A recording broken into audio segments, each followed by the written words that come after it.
The following is a special presentation of the Coach's Office. I never punt on Madden. Go Noles. I don't even know what roll tide means. I mean, let them in. What is there to lose? Oh, yeah. Yeah, all right. Glad to have you in here.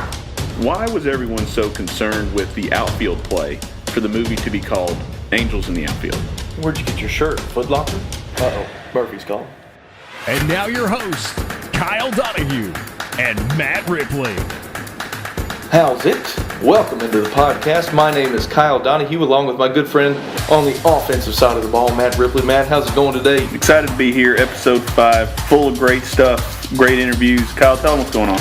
Yeah, we have definitely a great show. We've got racing coming up. We've got a racing preview with Daytona coming up.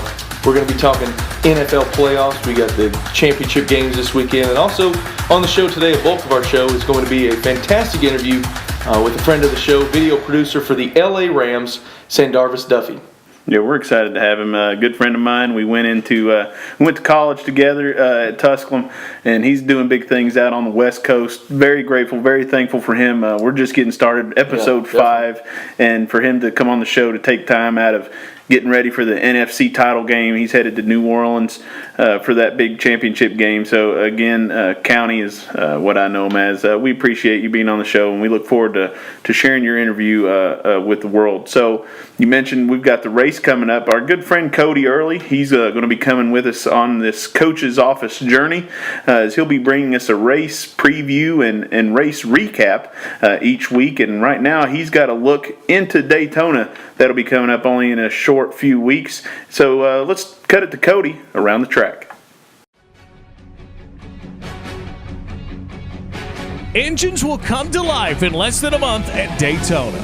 For your NASCAR preview, my name is Cody Early. The 2019 Monster Energy NASCAR Cup Series season gets underway with Speed Weeks 2019, headlined by the Advance Auto Parts Clash Sunday, February the 10th at 3 o'clock from Daytona. This race will feature former pole winners, former Daytona 500 champions, former Daytona pole sitters, and drivers who made the playoffs last year. The field will be full of experienced drivers, including drivers in new rides. Headlining that group, Kurt Busch, who moved from Stewart-Haas Racing to Chip Ganassi Racing to jump in the number 1 Chevrolet, driven formerly by Jamie McMurray. Ryan Newman leaves Richard Childress Racing to join Roush Fenway. He'll take over the number 6 car, which was driven by Trevor Bayne and Matt Kenseth a year ago. Daniel Hemrick will return the iconic number 8 back to the NASCAR circuit and will do so under the Richard Childress Racing name in 2019. The most notable change in the offseason was Martin Truex Jr. Furniture Row Racing shut the doors, and it opened up the opportunity for Joe Gibbs Racing to pick up the 2017 champion.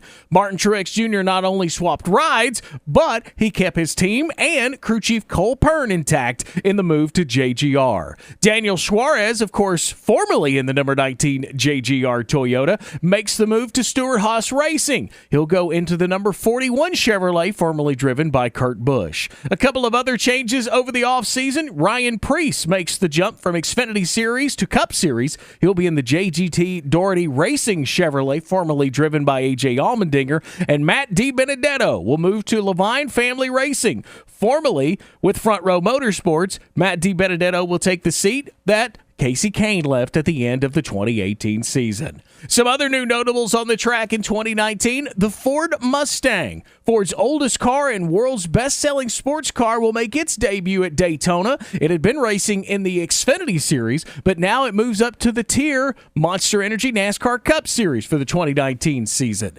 Other changes in the garage, Chad Knaus, the historic crew chief for the number 48 Hendrick Motorsports Chevrolet with Jimmy Johnson. He makes a move in the offseason. He will team up with young up-and-comer William Byron in the historic number 24. Also, the Camping World Truck Series is no more. It's now the Gander Outdoor Truck Series. The series switched names at the end of the season, and Gander Outdoors will now sponsor the Truck Series in 2019 and look to continue that through 2022. Speed Week's just around the corner, and it gets started with the Advance Auto Parts Clash, Sunday, February the 10th at 3 p.m. You can see the race on FS1 or on the Motor Racing Network. Also, the lineup for Speed Weeks will include include pole qualifying, the duels, and all 3 series being in action, the Gander World Truck Series, the NASCAR Xfinity Series, and it will round out with the Daytona 500 Sunday, February the 17th on Fox and the Motor Racing Network. For your NASCAR preview, my name is Cody Early. Check out the Cody on 92.3 WNPC Facebook page for the latest details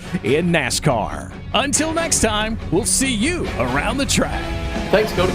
We look forward to having you with us each and every week once the racing season really revs up. Oh, right, yeah. man? I like that. I like the little thing you did there. Yeah, I figured it out.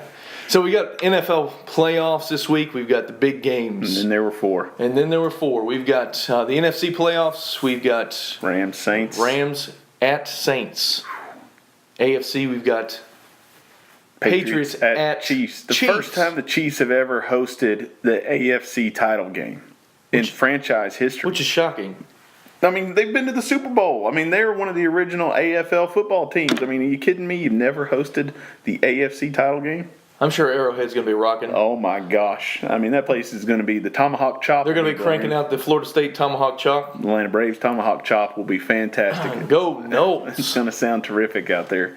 But, yeah, man, I just, whenever I heard that the Chiefs had never hosted the AFC title game, that blew my mind. But here's the thing. Tom Brady's coming to town. So is that going to pop your balloon a little bit? I think it's going to be a great game. I do. Let's throw that out there. I think it's going to be a great game. Tom Brady is Tom Brady, especially in the playoffs. You can't ever count out Tom Brady. Even last year, it seemed like they were about to pull it out and win it. I don't know. I don't know what's going to happen. I think it's going to be a great game. It's going to be a great offensive game. First to 50. Yeah, I think it will be. I mean, you got Andy Reid. I'd like to see him get to the Super Bowl. I mean, the thing that sticks out to me the most with Andy Reid, for some odd reason, is mustache. Yeah. Okay, yes. Me too. We're thinking the same thing. Is that he got to the Super Bowl with Donovan McNabb and the Eagles and got taken care of by the Patriots. Yeah. So I'm a little nervous on that aspect, but I think he's got a totally different team, obviously. And, I would definitely like to see the Chiefs come out on top. And we've talked about it before. I mean, yes, I appreciate everything Tom Brady's done. I mean, my gosh, how many times has he been to the Super Bowl? 22?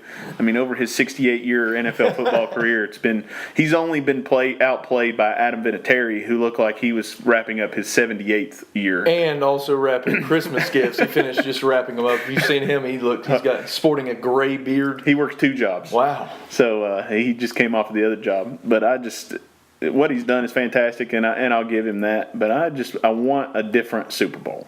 I'm sorry. Yeah. I want a different Super Bowl than me cheering for somebody to beat the Patriots every year. It's Alabama, the Alabama Patriots effect. My goodness. We said it with the Alabama game, Yeah. the same thing. It just gets old. I'm sick of watching them win.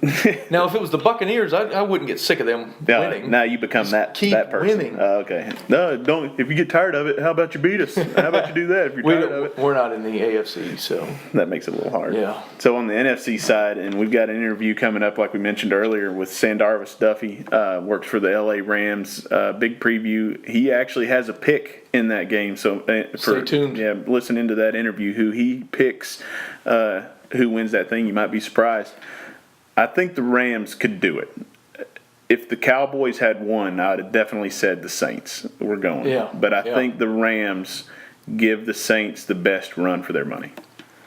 I think even more so than the AFC, the NFC is going to be a shootout. Yeah. I think it's just going to be gunslinger mentality. Last one with the ball, sling that thing down the field and let's score. It's going to be a great game, I think. What was the score the last time they played? Like 45-35, I think. Yeah, and I think the Patriots beat the Chiefs by 3, didn't they? Yeah, so it's a little bit of revenge in the air. I think we're going to have a great Sunday. It's going to be awesome. If I saw this week, if the Saints and the Patriots make it to the Super Bowl, it's the first time 2 40-year-old quarterbacks are going to be quarterbacking the Super Bowl. The geriatric bowl. Yes. That's exciting. That'd be awesome. The Lombardi will actually put on a walker, and then so that's exciting. I mean, but what's crazy though is think about this: 40. You're considered an old man in the NFL, but you're 40. Yeah. So I mean, I just think about that all the time. You see, like we talked about Adam Vinatieri. It's like, gosh, he's old. It's like, no, not really. Actually, not really. But yeah, I think the Rams will definitely take care of business. I'd like to see that. One thing I hate, and let me say this: watching the Saints. Anytime you watch the Saints, and it's third down and long, and you send no blitz on Drew Brees, it's first down. First down. And I'll sit there and I'll watch it and I'll get so ticked off and I'm like, well, this is a first down. There it is, first down. Give the man time. He's going to make you pay. And so, Rams, if you're listening, send the pressure on third down. Send it. Even if it's third down and long, don't give the man the opportunity. Put him under pressure and make him have to put it where it has to be.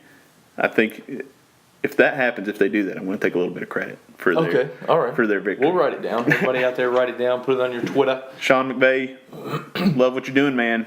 Hear me out.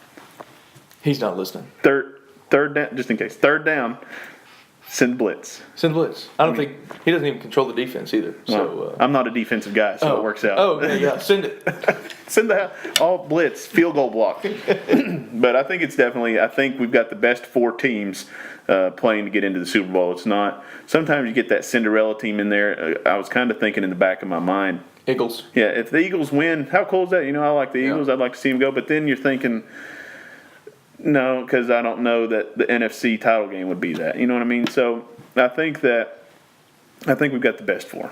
I agree. I think it's going to be an entertaining weekend. I think touchdowns are going to be scored. Points are going to be had. It's going to be an awesome time. What a great time to be an offensive football guy, right? Oh my goodness. Well, I mean, all the rules that protect the quarterbacks and everybody else right now, I mean, all you can do is fling it around. No targeting. Can't hit the quarterback. No pass interference. You can just hit like at the belt. You just got to hit his belt. I think it's two-hand touchdown. Yeah, don't touch him too hard, though, at the belt. I think they actually, if you watch closely, their Play 60 flag football program, I think they have flags on. I think so. I saw one flip around. You pull the flag. He's sacked. We're on to you. We see what you're doing, NFL. If we go missing, it's because we figured it out. Somebody write it down. It's a conspiracy show now. Welcome to the Coach's Office Conspiracy Hour. The Coach's Conspiracy. So we're here on the Coach's Office, back with you with the journey part of our show, and we've got Sandarvis Duffie with the L.A. Rams over on the West Coast. Sandarvis, thanks for joining us, man. Hey, man. Thanks for having me, Matt. So we're going to lead into this thing. The very first question, because we got a lot of kids, some of our high school kids listening into the show, and talk about, as your collegiate athlete days, what was it like, being a young man, fresh out of high school, you leave home, you go into a different state, man, and now you're playing college ball. What was that like? For me, man, coming from Orlando, Florida, I really wanted to get out of the state of Florida and go to college and experience something new. The thing that I remember the most was just that transition of starting over, making friends. I feel like not just in high school, but your entire life in the city that you grew up in, you spend all that time building an identity and getting to a point where you're comfortable. And when you go to college, none of that actually matters. You got to start all over again. I wouldn't say making friends, but just finding a group of people that you belong to. Even on the team was difficult at first. But I would say the first 3 months I was homesick. Me and my mom got really close because I was calling her like crazy. I would get homesick. But she helped me get through it. She was worried, more worried than I was, but I knew it was just a little phase. But, once the season started going, the practices, traveling with the teammates and just making friends and stuff like that, things got a lot easier. But I would just say starting from scratch is probably the most difficult part. Oh, that's cool. I'd say that was a big transition. Yeah, definitely. So what brought you said you started at TSU. What brought you to Tusculum? Started at TSU, Tennessee State University in Nashville, Tennessee. After my second year, we had an entire coaching change. The entire staff got fired. Oh, yeah. And I just felt it was needed. Yeah, I felt it was needed. I was in need of a fresh start. Right. I had a friend, Charles Cornelius, who played on the football team at Tusculum. Him and I actually went to high school together. We actually grew up together in Orlando, Florida. Oh, that's cool. And so during my re-recruiting process, I was able to talk to him. And I felt like I had a good feel for what Tusculum was like, even though I had never been there. It was actually between Tusculum or Wingate. And I know Wingate used to be a pretty big rivalry of ours. Yeah. Or at least at the game back in the day. So, but having him there, being able to talk to him, he was there for like 2 years. really gave me the feel that I needed to make that decision. So did you have the same kind of feel when you moved to Tusculum, the same getting to know you thing going on with meeting new people? No. When I moved to Tusculum, I would say at TSU, my first 2 years, I had grew up. Once you start growing up, you kind of realize that you may not always be able to find that same comfort level as you had when you were growing up in your hometown. Yeah. And I think you should deal with it. I came to Tusculum more business-minded. I had already been gone away from home for 2 years. Knew what it was like to be a part of a program. Actually, having Charles there, I actually made friends a lot easier at Tusculum College than I did at Tennessee State, because at Tennessee State, I didn't know anyone. Yeah. So Tusculum, the transition really, really easy, to be honest. It was. And I think it just had a lot to do with just me being more mature and having someone there already. Yeah. And being at Tusculum together, talking about that, you ended up in the media program. Now, did you go media straight as soon as you got there, or was that something you transitioned into? Well, it's funny. To answer your question, yes, I knew right away I wanted to do media, because you guys didn't have a journalism program. Well, we didn't have a journalism program when I first got there. Yeah. I thought I wanted to be a sports journalist. Those were the type of undergrad classes I was taking at TSU. Once I got to Tusculum, didn't really have a focus in that. So I said, hey, why not? We'll do some TV production, some radio production, those type of things. So I immediately got into that. I think one of the first things I ended up doing was a radio show. Our professor, Barth Cox, gave us the opportunity to have a 30-minute block that would go out locally in Greenville. And that was kind of my first taste of TV production. I wouldn't say that I knew right away what I wanted to do. I just knew I wanted to be creative. None of the other subjects seemed to really grab my interest. So knew something creative, TV, radio, just something where I can just create would be the path for me. So, while you were there and doing all that, we had a lot of radio shows, TV shows, a lot of late hours up there in that editing suite. I remember having to get on that editing, and just a lot of late hours trying to cut all that stuff together for finals. And it was a good, I guess, brief introduction to what the real world is like. The hours are crazy, especially, there's nothing like working in sports production. You know what I mean? And the hours are crazy. You pretty much go as the team goes, as the players and coaches goes, as the season goes. Whenever there's an opportunity to produce some content, you want to make sure you do that. So those hours we put in, editing those videos, man, it's still the same thing. And then a lot of it is, how you are as a person, being a perfectionist. The videos, they don't have to take 4 or 5 hours to complete. You can get it done in 30 minutes, but it's going to reflect the quality of the final output. So I think the more time you put in it, the more thought you put into it, and you put this video out there, it's representing you, so you want to put your best foot forward. That's just my opinion on it. So the late hours don't change. You still got to put the work in. So was there something there, in doing all that sparked you when you decided, I want to take this a step further. This is what I want to be. My career, I'm ready to really get out in the real world. Two things while at Tusculum. Barth, looking back, I didn't realize, how important he was at that time. But looking back, he was important for my confidence. Just between him and I personally, Barth seemed to have a lot of confidence in me. And I didn't have it within myself, because I hadn't really done anything at that moment. Hadn't really shot a camera. Hadn't really edited or written scripts or anything like that. He just used to always encourage me, to believe in myself. I know you remember the Mandy project that we did, and everybody took on certain roles. I happened to take on the role of an editor, and Barth wanted me to edit. I was supposed to edit the entire movie, but our one editing machine ended up going to crap on it. Overworked that thing a little bit. It was my senior project. We had the senior project, and I was supposed to edit this movie, but I ended up editing a scene. And prior to that, I remember telling Barth, there's no way I want to be an editor, Barth. It's too tedious. There's no way I'm going to sit here and look through all this footage and edit these clips. There's no way I'm going to do it. Yeah. And I sat down to edit that Mandy project, and I was like, wow, this is pretty cool. It wasn't the best, but I was just impressed that I was able to sort through all that footage and make some sense of it. So that kind of initially sparked my interest. I don't think I actually knew for sure that I would, like, my role now is a producer, editor. I don't think that I knew I wanted to do that until maybe year 2 or 3 on the job. But I will say that initial interest was sparked by Barth Cox and that editing assignment on the Mandy project for sure. Yeah, I thought that was a pretty cool assignment. Just such a big undertaking. I remember it was a huge undertaking. Yeah. And at the time, it's like, I don't know, we're just there filming, and I don't know what we thought we were doing or what I thought I was doing. Kids, but man, I or kids. look back at it, and I'm like, dude, like, shout out to Barth for getting all these young kids under 23 to really commit to this project. Like, it's after hours. It's 7 p.m., 9 p.m., 11 p.m., and we're filming for this movie, and we don't 7 know days a week. Yeah. Yeah, we're not going to make any money off of it. Yeah. But, we were dedicated, and we actually did it, so. That was really cool. I mean, all the pre-production, and I mean, of course, as a kid, it's like, I'd rather be hanging out and playing games. And I felt like everybody kind of focused on that. I thought that was a pretty cool experience. I always think about that pretty often. I do too.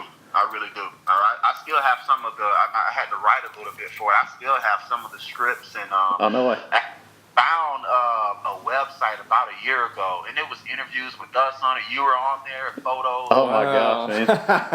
Yeah, I don't know how I found it. I think I was just trying to find Barth, and I ended up finding this page, and it was like 21-year-old Sandarvis up there giving. Oh my goodness, what is the this? young bucks? Yeah, bunch of kids with all the answers. They had it all figured out. We had it all figured out. You're absolutely right. So you talked about in our pre-production meeting, you talked about that we after Tusculum, you ended up going back to Florida. Can you tell us a little bit about where your career took you after Tusculum? After Tusculum, still really had no idea what I wanted to do. I didn't do any internships, and if there's any kids out there listening, do your internships. The earlier, the better. The key is to get in the door. Internships will get you in the door. So I didn't do any of that during my time in college. So I went home. My mom was instrumental. She got a lot of connections down in Orlando. She's been a school teacher for over 20 years, so she knows a lot of people. Yeah. And was able to get me in contact with some individuals from the Golf Channel. Oh, so from there, I had a very small task. The Golf Channel used to do these reality TV show golf tournaments at Disney, where they would take regular Joes, put them in a tournament, 18-hole tournament, and they would have a chance to win, compete, and to win, and then compete into a professional tournament. I think it was called Disney's Big Break. No. Oh yeah, I remember seeing that on the Golf Channel. Yeah. So that I was in charge of the snacks. I was Sandman, the canteen man. That was my name. I would get there super early, go out to the pods. That's great, man. Load up my golf cart with a bunch of snacks, and I would just ride around to each hole and make sure everyone was, fueled and replenished with drinks and things of that nature. So that was my first gig. I was handing out snacks to people. Yeah. From there, I got an internship with the Orlando Magic. Now, that internship was funny because at first I didn't get it. They were going to go with one intern. About 2 weeks later, they decided to go with another. And that was me. So the whole time, I'm like, what are these people thinking by hiring me? Like, my demo reel was trash at that time. I didn't have anything to really show them what I was capable of doing. And come to find out, they just wanted me to come in and burn DVDs, do a lot of the office work. They didn't really have any ideas for me to really create content. But that's when I would say my learning curve really accelerated because I was around all this nice equipment, didn't have high expectations of me, so I just would sit back and practice, And within 6 or 7 months, I had figured out how to shoot, how to edit, and they started giving me like the team motivationals to edit for the team in the playoffs, and that just gave me a lot of editing experience. But so from the Golf Channel for about a year, I worked at the Bay Hill Invitational, seeing Tiger Woods sink it on 18th hole. Yeah, no way. And then about a year later, I did an internship with the Magic. And after I did my internship with the Magic, I went on and got a full-time job with UCF, covering all of their athletics, football, basketball, track, baseball, you name it, we covered it. And that's pretty much how it happened after college. So what was that UCF experience like? UCF experience, I would say, is what got me to where I am today. college is an interesting place to do video production because you really have to do it all, and there's so much to cover. Therefore, you get a lot of experience. There's no one there holding your hand. Yeah. It was a lot of trial and error. It was a lot of times me going out to produce content before I was even ready. Not really knowing how to operate, not necessarily not knowing how to operate a camera, but not knowing how to troubleshoot a camera when things don't go as planned. Yeah. So that experience at UCF just had a lot of opportunities to produce and create and really kind of come into my own.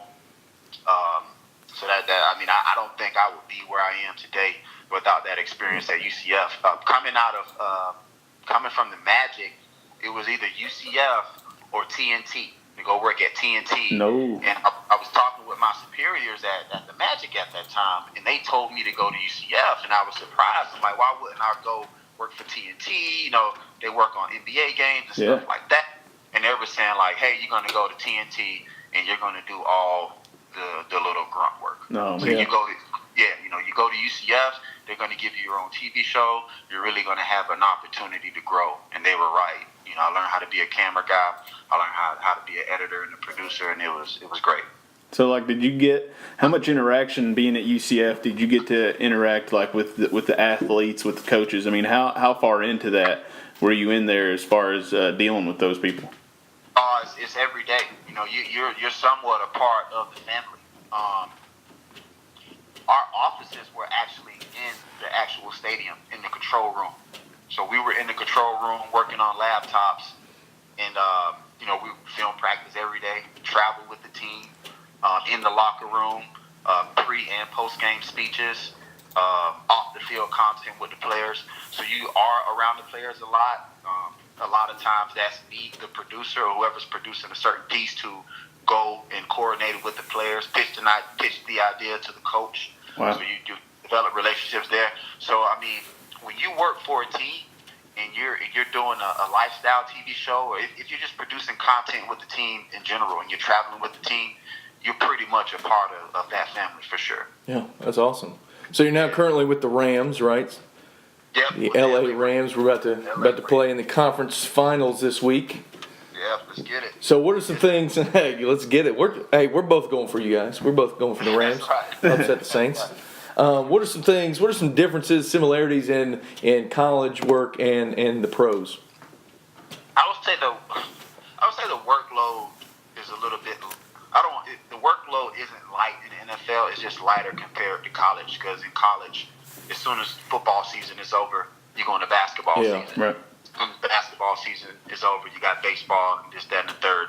And in the pros, you only focus on that sport. My sport is football. In the off season, there's really no off season because things are still happening. Right. Coaching changes, the combine, the draft, Pro Bowl, all these different things. Off season workouts start in March. So in March, you're pretty much filming again. You know what I mean? Yeah. So I would just say you're able to focus on one sport. For me, I'm doing the same things I did at UCF. I'm just doing it in the NFL. I'm producing content, TV shows, trying to pitch things to the players. We go home with players in the off season. Oh, that's cool. We think of it as a mix between E60, 30 for 30, and NFL Network. We're giving you those cinematic stories, humanizing these professional athletes, but we're also giving you just the quick turnaround pieces, the studio pieces, talking head TV shows, traditional interviews, and things like that. So it's not a huge difference. You're still producing content for a sports team. So, with being with the Rams a couple years ago, HBO Hard Knocks rolls into town. Did that affect how you guys had to operate? I mean, did you get to work with them? I mean, how does that work as far as you guys being the media crew, and then here you got another television show coming in and kind of rubbing shoulders with you guys? Man, we grew tremendously, everyone, because that's the best of the best. Yeah. That's Hard Knocks. I mean, that's what we aspire to be. Yeah. I think you see from the team level, we're trying to emulate Hard Knocks or anyone on that level. It was difficult at times because obviously you're all covering the same stories, the same storylines. So we show up to do something with Aaron Donald, and NFL Films is there too. But shout out to those guys, the nicest guys ever. I don't know what I expected. I guess I was expecting them to be like, hey, little guys, move on over. NFL Films is here. Right. But they totally weren't like that. I mean, they would come up to us and ask us what we're doing and just kind of reiterate, hey, we don't want to get in your way. And I'm like, really? I'm trying not to get in your way. No doubt. Yeah, so it was awesome. A great group of guys. Great group. It was wonderful working with them. I don't want to say we stole a lot of their ideas, but they inspired us to work differently this year. So it was a great experience. So, I mean, they tell a heck of a story. So, I mean, there's definitely parts of that you're going to want to take and emulate. Yeah, they're the greatest. They're the greatest. They got some really, really talented guys. So what was that move from St. Louis to L.A.? I mean, everybody gets packed up, shipped out to the West Coast. What was that like? It happened so fast. When I think we were talking about it in the pre-production meeting, I had no clue. I'm moving out to St. Louis in 2012. I just want this awesome job, this opportunity. And then 3 years later, they're telling us we're moving to L.A. Oh, wow. Yeah. I remember it like it was yesterday. We played the Tampa Bay Bucks Color Rush game. That was our last game. Go Bucks. And that next day, our CEO wasn't there. So we all go into this auditorium. Our owner, the CEO, Skypes in Kevin Demoff and tells us that we're moving to LA. And he says, we'll let you guys know what to do in the next coming week. So at that point, do we keep working? Do we keep coming in? Are we going to LA? This, that, and the third. So him and all the senior leadership, they got together and they came up with, severance packages for those who weren't going, and off for those who were going. So it was a sad time, to be honest, man, because a lot of people didn't make the cut, didn't make the trip out to LA. A lot of people didn't want to go. Saw people crying because they didn't want to go. So obviously, I got the invitation. My entire department got an invitation for the most part. That's good. Other departments didn't, and that was sad. But it happened so fast, and we moved out here, and we really didn't have a place to stay at first.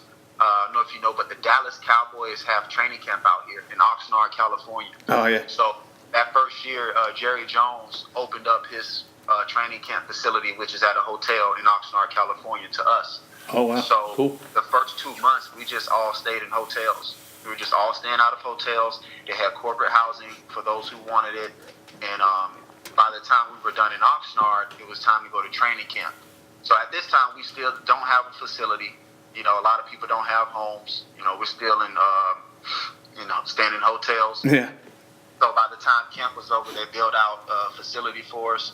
And obviously by that time, individuals had a chance to go out and find a place to stay. But it was just, you really didn't have time to sit and think about what was going on. Yeah. I still don't know if I really thought about it, So talking about, being in St. Louis in the Midwest, I think you brought home a couple Emmys out that way, didn't you? I did.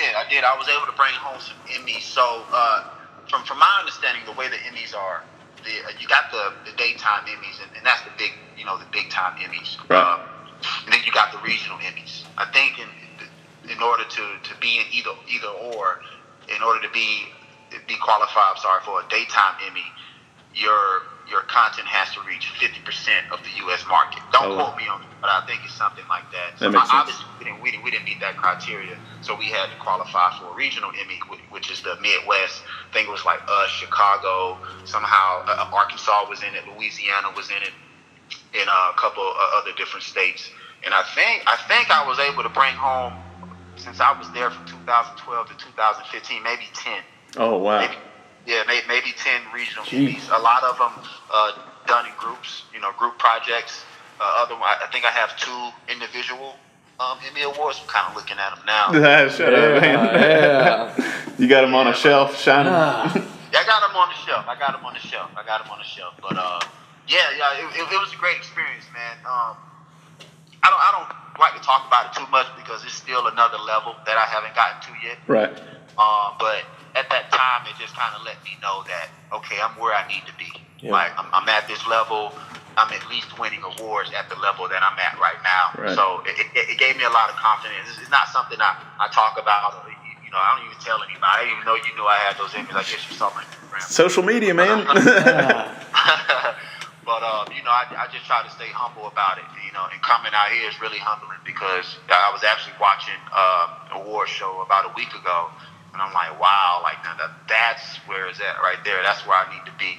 But got some Emmys in the St. Louis area, and That's really cool. proud of the work me and my team put in.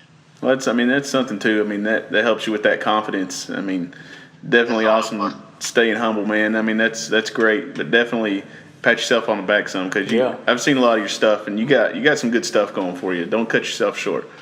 I appreciate it, man. It's enough cocky people. It's enough people out there that talk about themselves Right. in the world. I just, I put my head down. I do the work, and if I get noticed for it, awesome. Once it's over, I put my head back down and keep going again. So Yes, sir. You gotta stay humble, man, because it's always somebody out there, better, working harder, whatever the case may be. You just wanna get good spirits on your side, get some of that good karma, man. Work hard, congratulate people when they do well, and then just wait your turn, man. Yes, sir. So speaking of coaching changes, we were talking about coaching changes a little earlier. You were there during the Jeff Fisher era, correct? Yeah, yes, sir. So what was that kind of like moving from Fisher to McVay?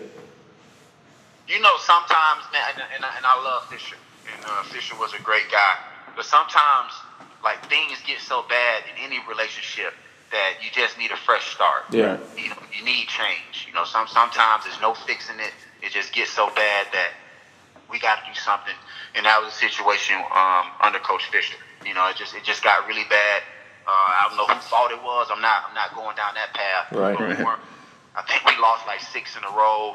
And the years prior to that, we were always, 7-9 team, just subpar.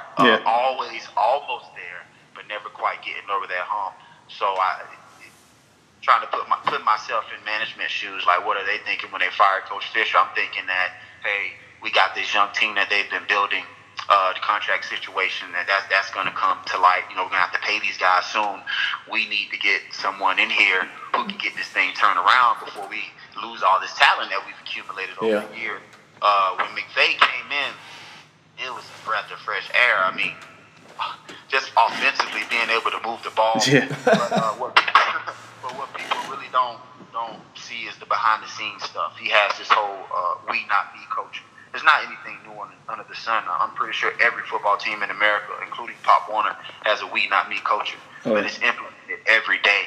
It's on the walls in the facility, and it's always spoken about. And I think it's just a real team thing that's always reiterated every day, holding each other accountable.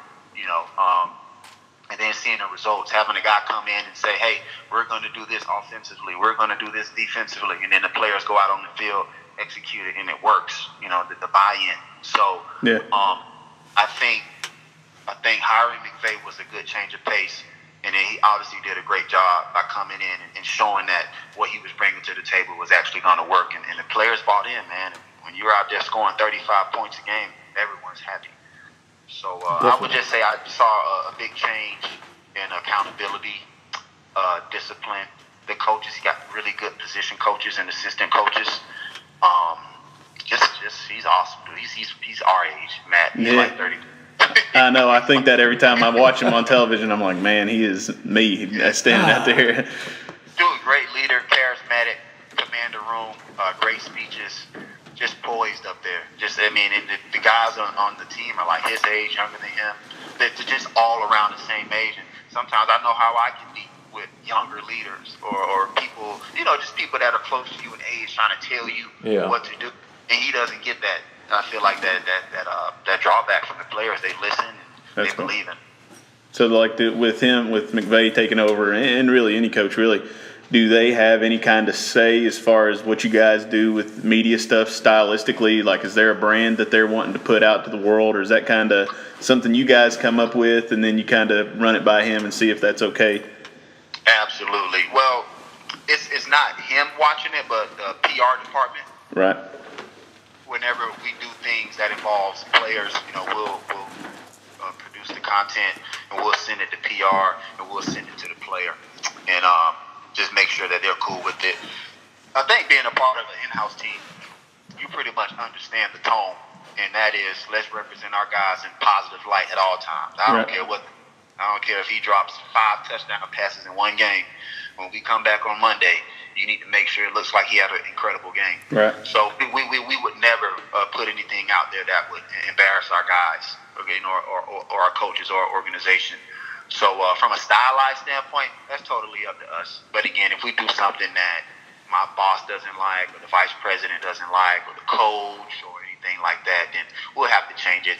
We mic the guys up a lot. Yeah. We had Coach mic'd up one day, and he got a little excited, and we put it out on the website. I think his mom maybe saw the video. No. And then he said a curse word. To us, it's like, curse, but to your mom. I think his mom got on him a little bit, and No way. he wasn't too happy about that. So we're just always making sure that we represent these guys in the best light possible. So with that, talk about for just a second that game day experience, man. I mean, watching that divisional round last week, LeBron was there. I mean, everybody who's anybody in LA was hanging out at the game. What's that like, just being in the game day atmosphere out there? The game day atmosphere in LA, it does add a little bit to it, having all the celebrities there. You just know that it's more than a football game, so to speak. Someone's going to show up. I would say that's the only thing that's different. You still get those feels, those goosebumps. You get excited. As I stated earlier, when you work for the team and you're producing content for the team, you feel like you're a part of the team. Yeah. You're there in the locker room while those guys are getting dressed, getting footage. You're watching them pray. You're watching them go over the game plan. You just seeing them look nervous. You just seeing them walk down the tunnel, and you're with them trying to get them walking down the tunnel. And you hear the fans, and you just know it's getting close to game time. And the NFC, that playoff game against the Cowboys, that was pretty intense. That was just crazy. High expectations that game. We sold out. Dallas brought a good crowd. Another interesting thing about LA is they like to joke around and say that we don't actually have home games because LA is such a transplant city, and what I mean by that is no one is actually from here. Everyone moves to LA. Yeah, no doubt. So you got fans of all these different teams, and when we played the Eagles, the Packers, and the Cowboys, that stadium was split 50-50. No way. Oh yeah, it was. I think it was that Packers game. It was a few times that their fans were louder than us. So, but it makes for a great game day experience, and that's one unique thing about LA is that of all the games I've been to, the big games, we've never really outnumbered the opposing team's fans. We probably mirrored them 50-50, I would say. So when you get on the road with these guys, is there one stadium that just has that feeling that kind of sticks with you a little bit more than another? Let me think. I would say Green Bay, man. I went to Green Bay about 2 years ago, and it was phenomenal. Yeah. Because you go to these NFL games and, big fancy video boards and fancy graphics and this, that, and the third, and this contest and this on-field games. Green Bay didn't have none of that. Green Bay... They had cheerleaders, but not your traditional NFL cheerleaders. They had old school cheerleaders, like Pop Warner, high school, college cheerleaders. They had a college band in the stands. Oh, cool. I think they did one contest in the fourth quarter. It's just really you going back in time. It's old school, old time football. I really enjoyed that, especially working in production. We put so much into the game day. Sometimes it doesn't feel like an actual game. But the Green Bay game, it felt like, man, we're just coming to watch a football game. It was awesome. That is pretty cool. Definitely. All right, so we got to get, as we're starting to wrap up here, we got to get your prediction for this game against the Saints this weekend. Well, obviously, I'm going to be biased, but I know a thing or two about football. Yes, sir. I think that we're going to beat them. And this is just coming from the standpoint of it's really hard to beat a team twice in 1 year. Yeah. I really don't see them beating us twice. We almost beat them last time. We came back. We just was a little too late. We started off a little too slow.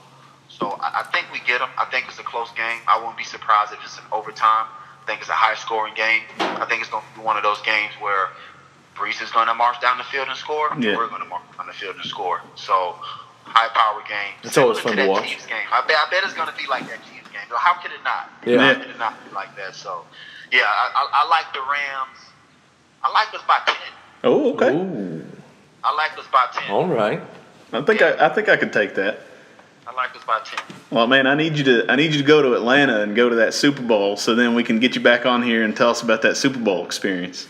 Man, I would love to. I would love to. Super Bowl is probably going to be crazy. We're already kind of not gearing up for it, but logistically planning and talking about different things that may happen. We'll be down there for that entire week. So when I'm there, you guys give me a call. We'll get back on the show. Check in with you guys. Let you know how it's going, man. That we'd appreciate it. Well, we got Sandarvis Duffie, man. I got to call you County. I mean, that's just how it is. But hey, I appreciate you coming into the coach's office. You're on that West Coast time, so it's a little bit different for you right now. But man, thanks for coming in. We appreciate it. Thank you, Matt. Man, I really enjoy what you're doing, man. We appreciate you. Well, that about wraps up our show for episode 5 of the Coach's Office this week. Be sure to follow us on all of our social media platforms. On Twitter at coaching_office. On Facebook, you can search The Coach's Office. And on Instagram, you can search at The Coach's Office. Also, be sure to subscribe on iTunes and Google Play. Make sure you share our Twitter posts and hit those 5 stars if you really like our program. For Matt Ripley and myself, Kyle Donahue, thanks for listening. And as always, if you're last one out, turn off the light and lock up the gate.